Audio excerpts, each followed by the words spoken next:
Kalau korang cari satu casing iPad yang cantik, tak kisahlah iPad apa yang korang pakai, korang dalam beg kuning. Kalau ada iPad korang, kalau ada warna yang korang suka, korang terus check out sebab stok tak banyak dah sekarang ni. Okey, apa kelebihan casing iPad ni? Yang pertama, dia ada longkang yang khas kat sini untuk kita letakkan kita punya Apple Pencil macam ni, dan jangan risau, dia terus cas. Kemudian dekat belakang ni dia ada magnet tau. Ada magnet. Guna dia untuk apa?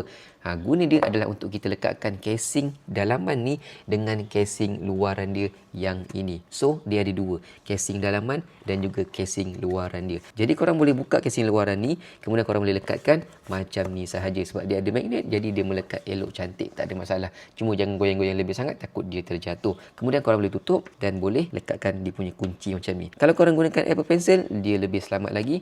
Apple Pencil korang tak terjatuh. Mantap. Warna korang boleh pilih. iPad apa yang korang guna, terus check out sekarang. Stok tak banyak dah. Ini adalah casing iPad yang korang kena dapatkan.